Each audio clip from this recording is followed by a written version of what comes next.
Je vais te traduire le jour 5 du Alléluia Challenge en français. Reste avec moi. Au début, la chanson que nous avons chantée disait qu'il y aura une averse ou une pluie torrentielle de la grâce de Dieu. Alors, à 7 minutes 45 secondes du live, le pasteur Nathaniel nous disait de déclarer que nous serons le récipient de cette averse ou de cette pluie torrentielle de la grâce de Dieu. Croyons que la pluie du Saint-Esprit tombera sur nous. À 9 minutes, il a dit que le jour 5 était la journée de la grâce et de la miséricorde.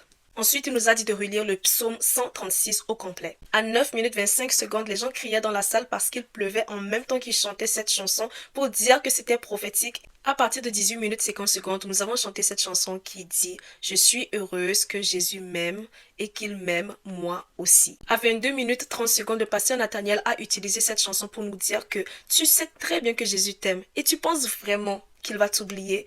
Tu ne penses pas qu'il sait que tu as besoin d'un miracle, que ce soir ou du moins le jour 5 soit vraiment ton assurance que Jésus t'aime et va rencontrer tes besoins. À 28 minutes 30 secondes, il a dit de déclarer « Seigneur, que ta pluie de bénédiction tombe sur moi ». Déclare-le. À 29 minutes 30 secondes, il a dit de déclarer que l'esprit de supplication et de prière tombe sur moi, que la grâce du réveil tombe sur moi, que le revêtement de la louange tombe sur moi. Déclarons ces paroles. La pluie est un signe que les places désertes de ta vie ou les lieux arides dans les domaines de ta vie fleuriront et seront regorgés d'eau.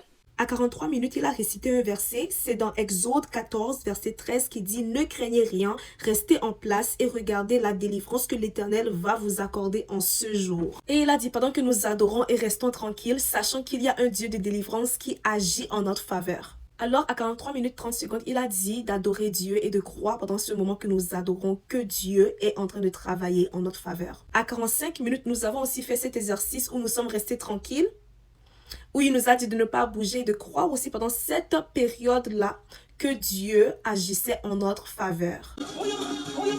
Dieu brise toutes sortes d'obstacles sur nos chemins. À 52 minutes 30 secondes, il a redonné le verset dans Acte 16, verset 25 à 26, Psaume 24, verset 10, Psaume 24, verset 8, pour nous dire de continuer à louer Dieu et à l'adorer, parce qu'il y avait la puissance de Dieu pendant le live du jour 5. Pour nous dire de la même manière que les portes de la prison furent ouvertes dans Acte 16, verset 25 à 26, pendant que Paul et Silas adoraient, bougeons, louons Dieu, déclarons que Dieu puisse aussi briser et enlever les limitations qui étaient sur nos vies. Crois et déclare que pendant que tu loues Dieu, que la maladie quitte ton corps. À 54 minutes 30 secondes, il a donné le verset dans Genèse 46, verset 12, et que Judas voulait dire louange. Ce verset nous disait qu'il y avait 7 fils de Judas. Il a dit que les 7 prénoms des fils de Judas avaient tous une signification. Le premier nom, Er, veut dire être éveillé ou encore être réveillé. C'est-à-dire que la louange nous réveille spirituellement.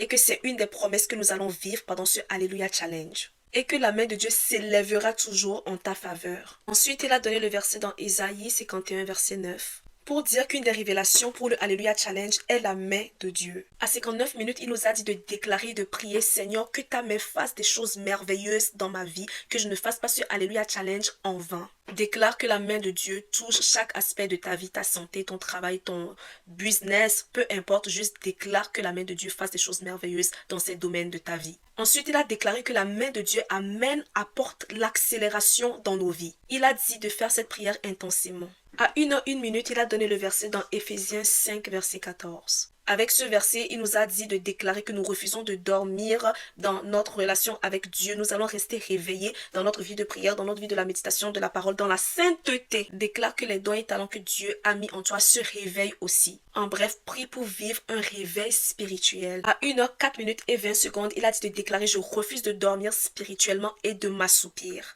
À 1h04 et 30 secondes, il a défini le deuxième prénom qui est le prénom Onan. Il a dit que ce prénom voulait dire force. Il a donné le verset dans Psaume 8, verset 2. Et il a déclaré que la louange avait le pouvoir de nous donner la force. Il a dit de déclarer que ma force ne faillira pas. J'ai la force émotionnellement, spirituellement, physiquement. Je ne suis pas instable comme l'eau, je suis indétrônable. Et il a dit qu'avec tout ce qui se passe dans ce monde, encore une raison de plus pour prier pour que Dieu nous donne la force. Déclare l'esprit de courage sur toi. Déclare que celui qui est en moi est plus grand que celui qui est dans ce monde. À 1h08, il a dit de déclarer, Seigneur, par ses louanges prophétiques, fais taire mes ennemis dans ma famille, dans ma nation, et etc. Que nos louanges servent à ça, c'est pour faire taire l'ennemi. Déclare et crois que la force de l'Éternel empêche l'ennemi de toucher à ta destinée. Aussi, il avait dit que le chiffre 7 était le chiffre de la complétion et de la perfection. À 1h09, il a donné la signification du prénom Sheila. Le prénom Sheila avait deux significations, c'est-à-dire la pétition et la paix.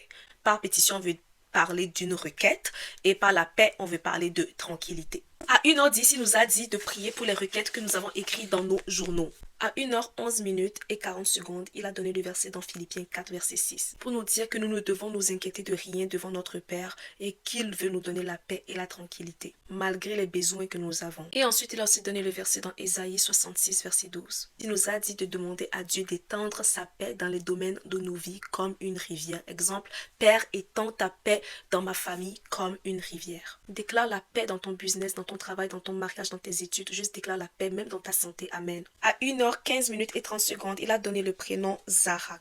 Ça veut dire lumière. Ça parle de visibilité, c'est-à-dire briller et de s'élever. Il a déclaré que cette saison est notre saison de manifestation. C'est la saison où nous allons nous élever pour briller. Il a déclaré qu'il croyait en cette année que les gens allaient se marier glorieusement. Pour certaines personnes, se lever et briller, c'est se marier. Pour certains, c'est avoir un business. Peu importe ton sujet de prière. À 1h17 et 50, il nous a dit de prendre le verset dans Ésaïe 60, verset 1 pour déclarer que cette saison est ma saison pour briller. À cause de ma louange, je m'élève. Sache que ceci est ta saison où tu verras les merveilles de Dieu, la gloire de Dieu. Dieu te visitera, toi, ta famille, ton pays. Tu auras aussi une nouvelle passion, un nouveau zèle pour Dieu. À 1h19 et 40, il a donné l'autre prénom qui est le prénom Péré. Ce prénom voulait dire la percée. Il a déclaré que la louange enfante la percée. Ne laisse pas les gens te dire que tu es seulement en train de faire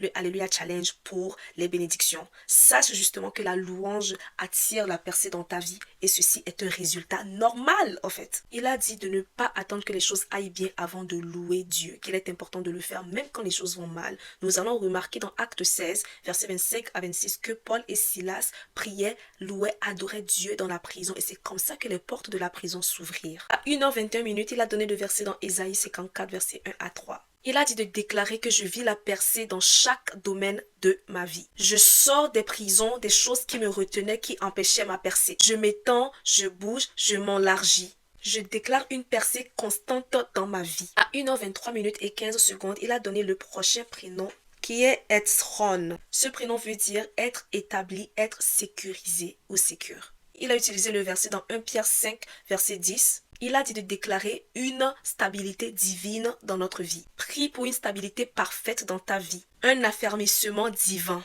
Une stabilité que seul Dieu peut te donner dans tous les domaines de ta vie. Car tu peux vivre la percée, mais si tu n'as pas une stabilité qui vient après cela, tu vas perdre tout ce que tu as gagné. Donc le fait de prier pour que Dieu nous aide à être établis, à être stables, c'est une manière pour nous de préserver cette percée-là, des choses que Dieu nous a données. Déclare que tu es établi dans ta foi, tu es établi dans ta famille, tu es établi dans tes études, tu es établi dans tes finances. Déclare tout ce que tu veux. À 1h25 et 40, il a donné le dernier prénom qui est Amul, qui voulait dire miséricorde et la compassion. Il nous a donné le verset dans Psaume 102, verset 13, Psaume 90, verset 14. Il nous a dit de prier, de déclarer que Seigneur, c'est le temps que tu as fixé pour que j'expérimente la faveur. Déclare que Dieu te rassasie de sa bonté chaque matin. Déclare que quand les gens verront Laetitia, ils sauront que la miséricorde de Dieu est en action. Maintenant, après avoir fait toute cette prière, prie pour les noms des personnes que tu aimerais voir sauvées. C'est vraiment important de prier pour le salut de ces âmes-là, qu'on a passé tout le reste du temps à prier pour nos requêtes.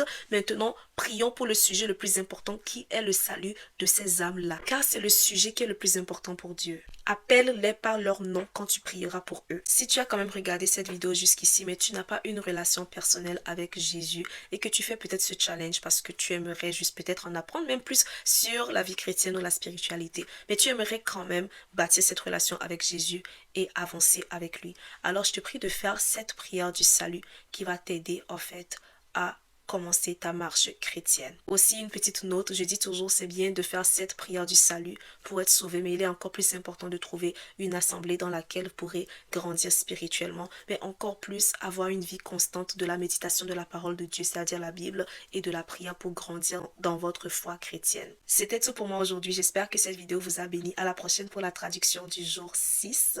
Par la grâce de Dieu. Bye!